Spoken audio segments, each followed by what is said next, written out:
नमस्कार दोस्तों, कैसे हो आप सब।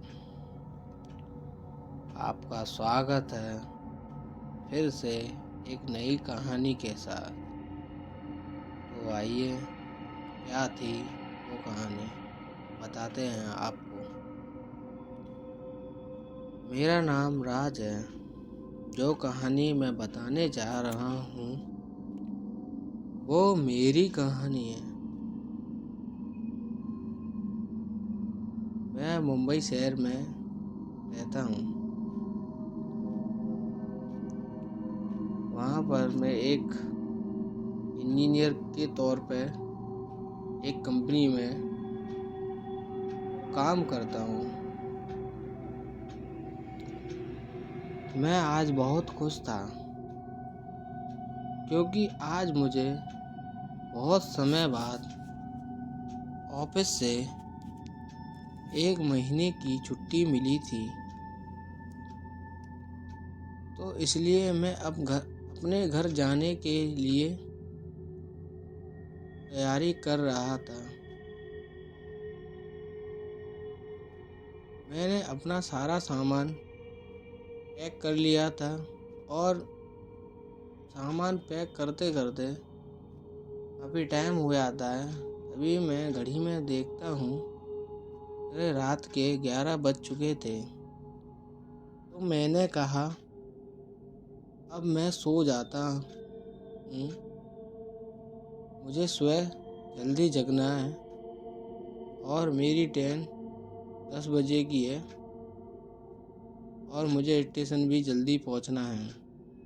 इतना कहकर मैं सो जाता हूँ।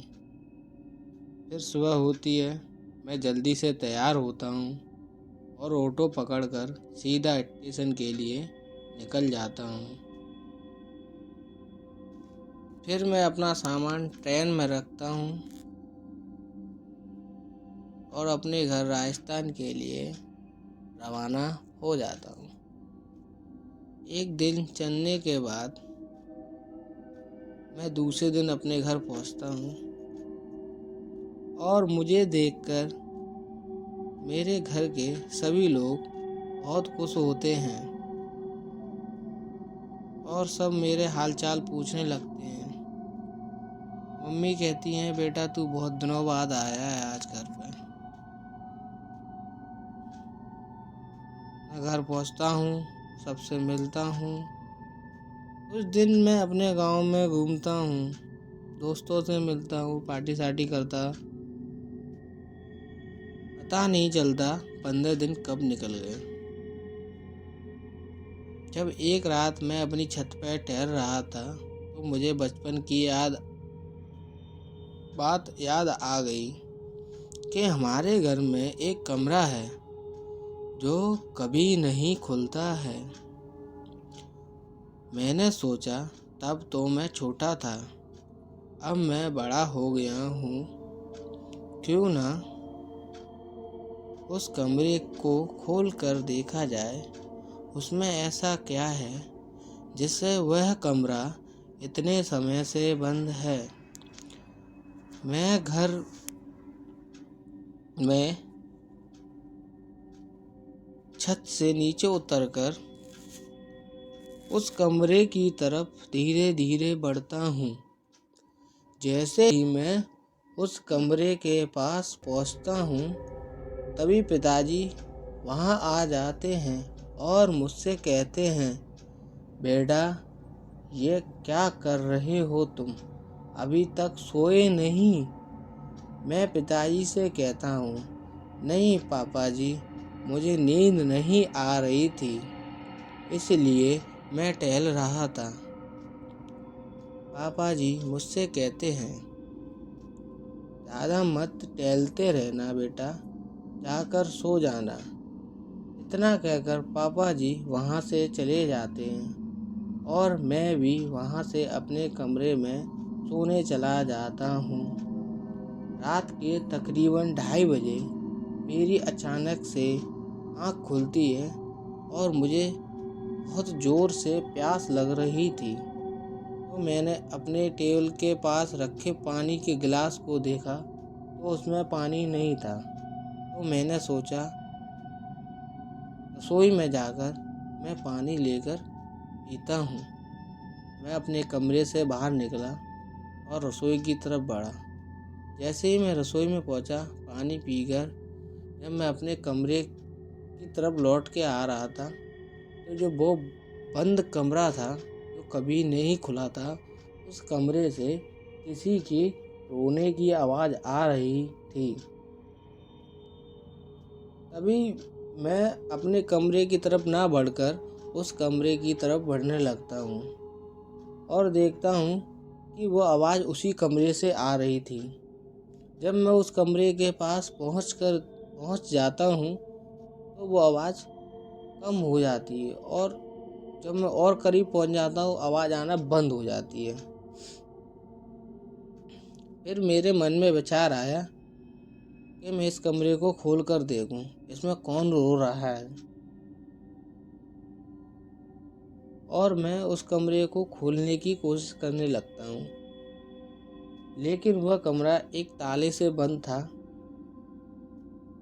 और उस ताले की चाबी पापा के पास थी। मैं वहाँ से पापा के कमरे की तरफ जाता हूँ और पापा को नींद से जगाकर उनसे कहता हूँ, पापा जी, उस बंद कमरे में किसी की रोने की आवाज़ आ रही है। तभी पापा जी मुझसे कहते हैं, बेटा ऐसा कुछ नहीं है, तू जाकर सो जा।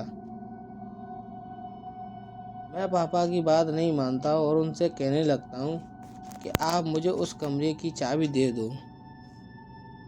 मैं एक बार देखना चाहता हूँ कि वहाँ कौन है जो रो रहा है। पापा जी मुझसे फिर से कहते हैं और थोड़ा गुस्से में बोले कि तुम जाकर सो जाओ, सुबह बात करते हैं। मैं उनकी बात सुनकर उनसे कहता हूँ कि मुझे नींद नहीं आएगी। आपको पता है, अगर इस तरह की घटना एक बार किसी के साथ हो जाए तो वो कैसे सो सकता है कि वो बंद है कमरा और फिर भी उसमें से किसी की रोने की आवाज़ आ रही है। तो मुझे पिताजी नींद नहीं आएगी।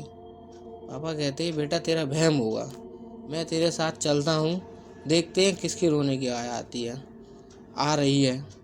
पिताजी मेरे साथ उस कमरे के पास जाते हैं और मुझे बताते हैं कि कहाँ आ रही है, कौन रो रहा है यहाँ पे। कोई तो नहीं रो रहा है, तुम्हारा वहम है बेटा, चलो तुम जाकर सो जाओ। अगर तुम्हें डर लग रहा है तो तुम मेरे साथ सो जाओ। पिताजी इतना कहते हैं, मैं सोचता हूँ कि अपने कमरे में ही जाके सो जाता। सुबह होती है, मैं अपने कमरे में से निकलकर सीधा पापा जी के पास पहुँचता हूँ और मैं उनसे पूछता हूँ कि आप मुझे बताइए, उस कमरे में ऐसा क्या है जिस वजह से वो बंद है। मैं चाहता हूँ कि आप मुझे बताएं, ऐसा क्या हुआ जिससे वो कमरा इतने समय से बंद है। फिर पिताजी मुझसे कहते हैं, बेटा क्या करोगे जानकर उस कमरे के बारे में। मैं उनसे कहता हूँ, नहीं पापा, आप मुझे बताइए। जब मैं उनकी बात नहीं मानता हूँ, तब पिताजी मुझसे कहते हैं, चलो तुम मान नहीं रहे हो तो सुनो। ये बात आज से 50 साल पुरानी है, जब तुम्हारे दादाजी की दूसरी शादी हुई थी। क्योंकि उनकी जो पहली पत्नी थी, उनको कोई संतान न होने के कारण उनके पिताजी ने उनकी दूसरी शादी करा दी। क्योंकि अगर संतान नहीं होगी, वंश को कैसे आगे बढ़ाया जाएगा, इसी वजह से फिर एक दिन तुम्हारे दादाजी की पहली पत्नी को सब लोग बांझ कहते और उन्हें परेशान करते और उन्हें किसी भी शुभ कार्य में शामिल नहीं होने दिया जाता था। इन सब से परेशान होकर उन्होंने आत्महत्या कर ली, उसी कमरे में फांसी लगा ली बेटा। और उन्होंने मरते हुए कहा कि मैं इस परिवार को चैन से जीने नहीं दूंगी। तब से बेटा माना जाता है इस कमरे में तुम्हारी बड़ी दादी की आत्मा का वास है और वो इस कमरे को खोलने का इंतजार कर रही हैं। कब ये कमरा खुले और वो आज़ाद हो। जब मैं ये सब सुनता हूँ और पिताजी मुझसे पूछते हैं, बेटा अब भी तुम खोलना चाहोगे इस कमरे को?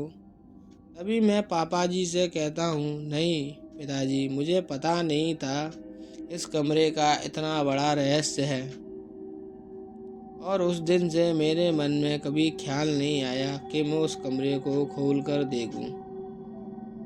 और मेरे कुछ दिनों बाद छुट्टियां ख़त्म हो जाती हैं और मैं अपनी नौकरी पर वापस आ जाता हूँ।